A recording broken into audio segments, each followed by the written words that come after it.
Moving on to the book of Judges. We began our readings in chapter 2, verses 6 to chapter 3, verse 6, rather than starting at verse 1 of chapter 1. The reason for this late starting point is because those verses continue on the scriptural narrative just before the end of the life of Yehoshua. As we saw in Yehoshua chapter 24, verse 25, in previous readings, at the conclusion of that book, Yehoshua made a covenant with the people that day, laying down for them laws and rulings there at Shechem. In verse 26, Yehoshua wrote these words in the book of the Torah of God. Now that is where Judges chapter 2, verse 6 takes up the narrative, which talks about Yehoshua having spent time with the people. He sent the people away. He sent the people each to their own assigned property in order for them to take possession of the land. After many battles, the kings of the Canaanite and the Amori and the people around them had all been destroyed, but the people of those two nations still remained, and the people of Israel settled in their respective territories in and around these people. But Yahweh was there, and he served them throughout the time that the older men who were leaders alongside Yehoshua were still alive. Everything was peaceful. After so many years of war, they finally settled into the new territory. However, after that generation had died out, a new generation arose who knew little or nothing about the God of Israel, Yahweh. Because, sadly, their parents had been at constant battles for over the past 20 plus years, they had failed to pass on the words of Yahweh from Torah. The older generation just wanted a quiet life in the new surroundings.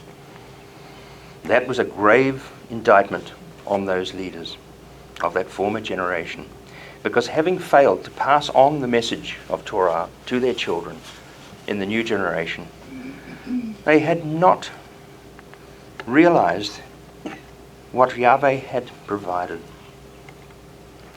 what he had enabled Yehoshua to do by conquering all those kings of the Canaanite and the Amori, and how he had delivered Israel into the land and given them the territory. Largely unaware of what had transpired under the leadership of Yehoshua, that new generation turned their backs on Yahweh in favor of the practices of the Baalim and the Asherah gods of the Canaanite and the Amori. As we read in chapter 3, verses 5 and 6, Yahweh finally stepped back from supporting his people and allowed them to seek their own destiny, as it says. So the people of Israel lived among the Canaanite, the Hittite, the Amori, the Perizzite, the Hivi, and the Yebusi, taking their daughters as their wives and giving their own daughters to the sons of the others. And they began serving the other gods. And what about the instructions from Yahweh? While Yehoshua and the men of the 12 tribes of Israel vanquished the kings of the Canaanite and the Amori, they left the common people in possession of the land, just as Moshe had been instructed. Now, reflecting back on what Yahweh had said to Moshe, it is clear the instructions were that the Canaanite and the Amori were to be left in the land, where it says in Devarim, or Deuteronomy chapter 7, verses 22 to 26, Yahweh your God will expel those nations ahead of you, little by little. You can't put an end to all of them all at once, or wild animals will become so numerous it'll overtake you. Nevertheless, Yahweh your God will give them over to you, sending one disaster after another upon them until they are destroyed. He will hand their kings over to you, and you will wipe them out and wipe their names out from under heaven. None of them will be able to stand against you until you have destroyed them. You are to burn up completely the carved statues of their gods. Don't be greedy for silver and gold on them, and don't take it with you, or you will be trapped by it. For it is abhorrent to Yahweh your God. Don't bring something abhorrent into your house, or you will share in the curses that are on it. Instead, you are to detest completely and loathe utterly all those things that are set apart for destruction. Now that was the message that was given to Moshe by Yahweh himself while that second generation was still on the plains of Moab. And Yehoshua had acted as Moshe had instructed and killed all the kings whom Yahweh had handed over to him. But he left the common people, as instructed, for the next generation of Israel to progressively displace them. As the numbers of Israel increased, they were the ones who were to take over the land progressively. Otherwise it would have been inundated with wild animals. However, that next generation, having never been adequately informed about the instructions of Yahweh, failed to carry out the message and the instructions that Moshe had been given, because the leaders, the older men, along with Yehoshua, had failed to pass on that message. As we saw in chapter 2, verse 7, the people served Yahweh throughout the life of Yehoshua and through the lives of the older men who outlived Yehoshua and who had seen all the great works of Yahweh which he had done for Israel. But those older men failed to pass on the whole message that Yehoshua had been given and what Joshua had given to the people. Remember when they stood at Shechem, he instructed them in Yehoshua chapter 24 verse 27. Yehoshua said to all the people, "See, this stone which he erected is a witness against you, because it has heard every word of Yahweh which he has said. Therefore it will be a witness against you in case you deny your God."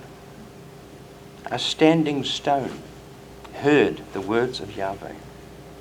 So this was a constant reminder to them that Yahweh had given instructions as to what was to be done. Those words included the instructions of Yahweh that were given originally to Moshe in Devarim chapter 7.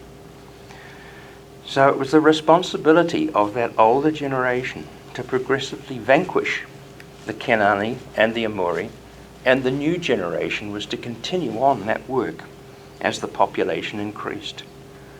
As they lived in the cities and the villages, they were gradually to take more and more possession of the land and displace those people. However, rather than removing the people as instructed, they reduced them to slaves, as recorded in Yehoshua chapter 16 verse 10. They did not drive out the Canaanite living in Giza, so that the Canaanite lived there along with Ephraim to this very day, having become slaves of the heavy work. Now, having enabled the people to live in the land amidst Israel, Israel themselves slowly became enamored with the sons and daughters and the religious practices of their neighbors. So began the slow drift towards the cultural norms of Baal and Asherah. The outcome was that once again Yahweh's anger blazed against Israel. As Yehoshua 2:14 says, the anger of Yahweh blazed up against Israel, and he handed them over to pillagers who plundered them and their enemies around them, so that they could no longer resist their enemies. Judges 2:16 to 23 is where the narrative recounts how Israel suffered many defeats against their enemies throughout the era of the judges, because they repeatedly intermarried with the people and turned and followed the gods of their neighbors around them. If we cast our minds back to the days of the patriarchs, Abraham, Yitzhak, and Yaakov, all three were living in the same territory, the territory of the Canaanite and the Amori, along with 8 other people groups, all living in close proximity one with the other. But at no stage did Yahweh ever allow any of the patriarchs to intermarry with the locals. So what seems to be here, what we see here in the introductory chapters of Judges, is the inevitable outcome of intermarriage with the local people. Israel was in no ways to blend with those surrounding nations. They were slipping away from being God's chosen people. So the promises made to the 3 patriarchs were actually in jeopardy unless Yahweh himself intervened. Therefore, in spite of their continued rejection of Yahweh, he took pity on them, and he raised up another judge, yet another judge, to make way and to make them come back to the ways of the teachings of Yahweh through the Torah of God. Now, during the life of each of those judges, Israel would prosper. However, as we see in chapter 2, verse 19, it says, after the judge died, they would relapse into another worse behavior than that of their ancestors, following other gods and serving and worshipping them. They abandoned none of those bad practices. They just kept on with their own stubborn ways. Because each successive generation went through the same cycle before Yahweh. It says in Judges 2:21-23, in future, I will not expel ahead of them the nations that Yehoshua left when he died. This is how I will test Israel, to see whether or not they will keep the ways of Yahweh and live according to it, as their ancestors did. So Yahweh allowed these nations to remain where they were without quickly driving them out, because he had not handed them over to Yehoshua. The kings had been killed, but the people still remained. Hence, the same cyclic pattern continued for approximately 330 years under the leadership of 6 major judges. And that is progressively mentioned through the book. As we'll see, the judges, Othniel, Ehud, Deborah, Gideon, Yiftach, and Shimshon. But alongside those 6 major judges were a further 6 minor judges who were interspersed within or between the periods of the major ones. They will also be considered in more detail as we progress through the book over the next few weeks. Now, returning back to chapter 1. Why we read chapter 2 and 3 verse first. The whole of chapter 1 through to chapter 2, verse 6 of chapter 2 is a recap of many of the conquests that took place under the leadership of Yehoshua. Now, it's a very fragmented chapter which appears to have been placed there at the beginning of the book as a linkage between Yehoshua and Judges. It contains a mix of accounts of what occurred as Israel conquered both the Canaanite and the Amori kings, along with interspersions with other events that are not related to the wars that were fought. For example, if we jump forward to verses 12 and 13, we see that the narrative, the narrative focuses on Caleb, whom Yehoshua had given the city of Hebron in accordance with the promise that was made to Moshe, or by Moshe. In these 2 verses, excuse me,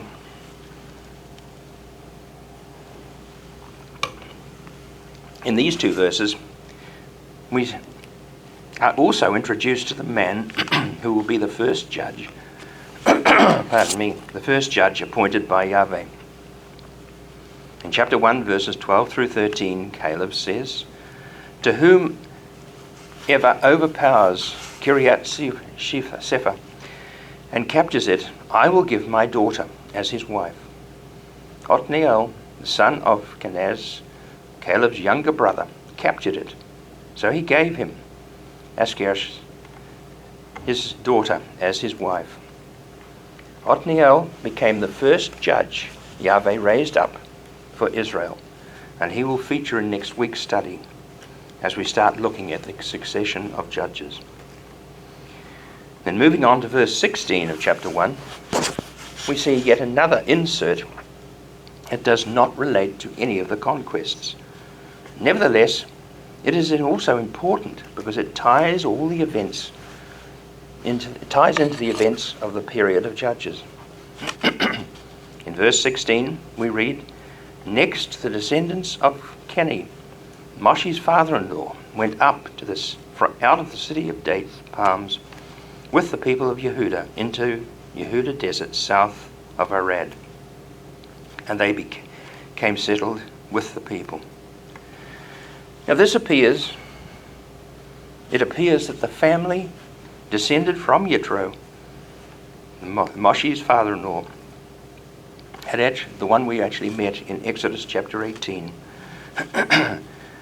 who are actually referred to in chapter 18 of Exodus as Yitro being a Midian priest. But he was actually, according to this portion, he was descended from the Kenny people, who had actually joined with Yehuda in the desert of Arad. In the time of Abraham, the Kenny people were also part of the 10 nations that were occupying the land of Canaan. But by the time Israel returned under the leadership of Yehoshua, the Kenny are no longer mentioned. But here again, in Judges 1, chapter 16, chapter 1, verse 16, they are said to be the descendants of Moshe's father-in-law, Yitro. So the Kenny people are a people group that never died out, and they appear many times through Scripture during the time that Israel remained in the land. They were always cooperative. They always worked with Israel rather than against them. Moving on, even Yerushalayim is mentioned on 2 occasions in this chapter. Firstly, in verse 8, where it says, "The people of Yehuda fought against Yerushalayim, captured it, overpowered it with the sword, and set fire to the city." Then again, in verse 21, we're told the people of Benjamin did not drive the Yevusi out who inhabited Yerushalayim. Rather, the Yevusi continued living with the people of Benjamin in Yerushalayim, as they do to this day.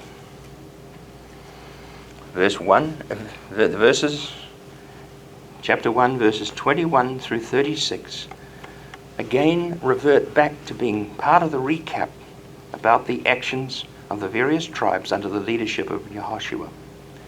Now in that section of the chapter, each of the tribes is named, and they say over and over again that the people remained in the land and in the cities and the surrounding territory. Each account ends with the words, "as they do to this day."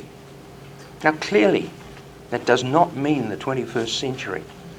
Rather, it means the time when the book of Judges was actually committed to writing.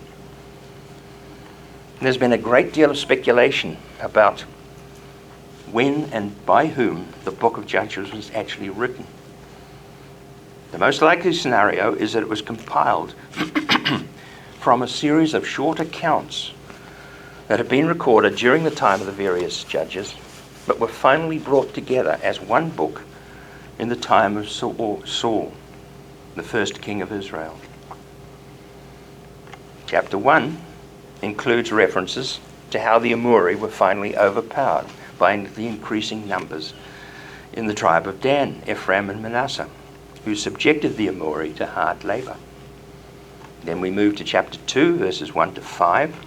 It covers another rebuke of Israel by Yahweh for having made a covenant with the Canaanite, where in chapter 2, verse 1, I brought you up out of the land of Egypt. I led you into the land I swore to your fathers and said, I will never break my covenant with you.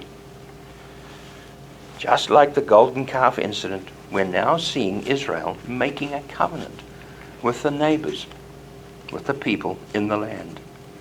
Because their covenant with the Canaanite, Yahweh says in chapter 2, verse 3, I will not drive them out before you.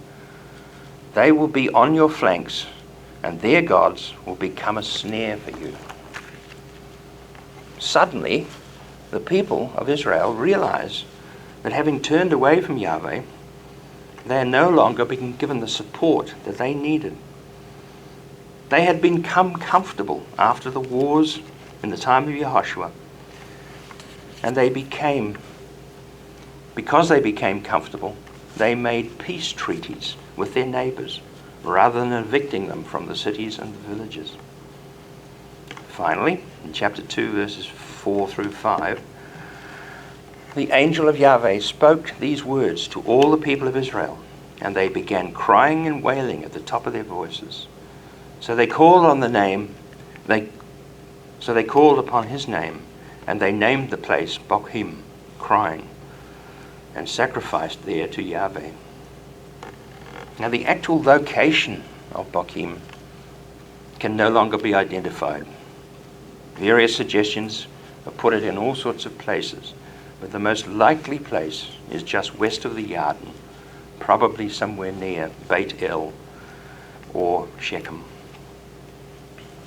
Now, in conclusion, we have seen through these early chapters that Yahweh was not pleased with how Israel had behaved after Yehoshua had vanquished the Canaanite and the Amori kings.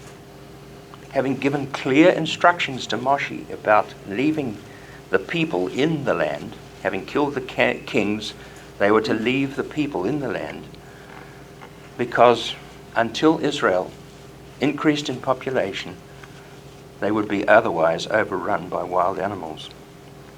But that message was not passed on by the elders in the time of Yehoshua. The subsequent outcome, of course, was they became comfortable alongside their neighbors and began intermarrying with them and started following their religious practices, their gods, and their culture. So throughout the 300 plus years that followed, we will see Yahweh constantly brings Israel back to himself by raising up those 12 judges. However, following the death of each of those judges, the backsliding begins and the cycle repeats itself yet again. So the important reason for studying this book is that it gives a clear indication of what Yahweh was always expecting of his people. As we have seen through these introductory chapters, Yahweh set Israel apart from all the nations and gave them that territory as a possession because he had promised it to Abraham, Yitzhak, and Yaakov. Nothing has ever changed. Israel keeps wandering away from Yahweh, but Yahweh has never changed his mind and never will. But because there is because of their constant flowing away to the nations, God in his wisdom finally sent his son Yeshua so that he would be accepted as the Mashiach of Israel. He came in the flesh, and because of that, he could bring Israel back into fellowship with himself. But what do we find when we read in Matthew chapter 3? Yochanan the Immerser was calling on his generation to turn back to God. The same principle, same practice, same pattern. The leaders of his generation were no different from those of the generation after Yehoshua. Those first century leaders were not bringing the people close to Torah. Hence, Yochanan's message was also one of repentance, which was the role of each of the judges, as we'll see in the next few weeks. But because the greater majority of the first century Israel rejected the Messiahship of Yeshua, the invitation to become part of the body of Yeshua was extended out to selected people from the nations of the world. As Shaul said in both Romans and 2 Corinthians, Israel was made stone-like for their unbelief, and the Gentiles were grafted into the Messianic community. It should bring more of Israel to the reality that it's only through acceptance of Yeshua and acceptance of Torah will they have a relationship with their God, Yahweh. So by studying the book of Judges, we can see again the sovereign plan of God is never thwarted, regardless of how errant his people are. We also see through what we considered this morning that a similar pattern of relationship between the modern people that have returned to Israel, who are brokering peace with their neighbors at great cost to the state of Israel. We can see clearly that through these first 3 chapters of Judges that Yahweh wants his people to rely entirely upon him and not turn towards the nations, either near or far. However, because the greater majority of that first century of Israel since the first century have been made stone-like towards Yeshua, it's only when he returns that all Israel will be redeemed. But we have the promise that if we acknowledge Yeshua as the Mashiach of Israel and are called to be part of that body, then we become the Kohanim of those returning Israel in the time of the Elam Haba, the age to come. Shabbat Shalom. Shabbat Shalom.